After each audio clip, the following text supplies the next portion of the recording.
کھانے کا وقت آیا تو ہلاکو خان نے معتصم باللہ کے سامنے سونے کی تشتریوں میں ہیرے اور جواہرات رکھ دیے اور کہا، جو سونا چاندی تم جمع کرتے رہے آج اسے کھا کر دکھاؤ۔ بغداد کا تاجدار جو اس وقت آہنی زنجیروں اور بیڑیوں میں جکڑا ہوا تھا بے چارگی سے کہنے لگا، میں یہ سونا کیسے کھا سکتا ہوں؟ کیا تم نہیں جانتے کہ پیٹ کی بھوک سونے اور چاندی سے نہیں مٹائی جا سکتی؟ یہ سن کر ہلاکو نے طنزیہ انداز میں اس سے پوچھا، اگر تم یہ بات جانتے تھے تو پھر یہ سونا چاندی کیوں جمع کیا؟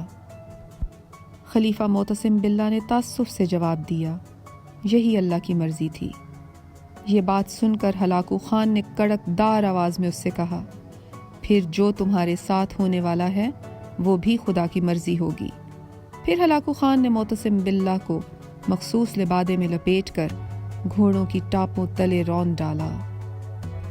ذرا سوچئے، یہ تاریخ کا ایک معمولی سا واقعہ ہے اور تاریخ ایسے کئی واقعات سے بھری پڑی ہے جس سے بہت کچھ سیکھا جا سکتا ہے۔ کیا آپ جانتے ہیں کہ تاریخ کیسے لوگوں کو یاد رکھتی ہے؟ وہ لوگ جنہوں نے اپنی ساری زندگی عیش و آرام میں گزار دی اور اپنے لیے سونے اور چاندی کے محلات بنائے، یا پھر وہ لوگ جنہوں نے اپنا قیمتی سرمایہ بھی دوسروں کی بھلائی کے لیے لگا دیا؟ تاریخ کے اوراق الٹ کر دیکھیے، اس دنیا میں کتنے انسان آئے اور چلے گئے، مگر کچھ لوگوں کے نام آج بھی ہمیں یاد ہیں، کیونکہ وہ لوگ جو کچھ ہمارے لیے چھوڑ کر گئے ہیں ہم انہیں اس کام کی بدولت یاد رکھے ہوئے ہیں۔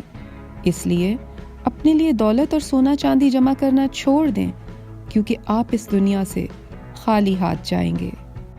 لیکن دوسروں کے ساتھ کی گئی نیکیاں اور اچھے کام کی بدولت آپ کا نام ہمیشہ دنیا والوں کو یاد رہے گا اور مرنے کے بعد بھی لوگ آپ کو یاد رکھیں گے۔ اس لیے دولت جمع کرنے کے بجائے اسے اچھے کاموں میں تقسیم کر دیجیے۔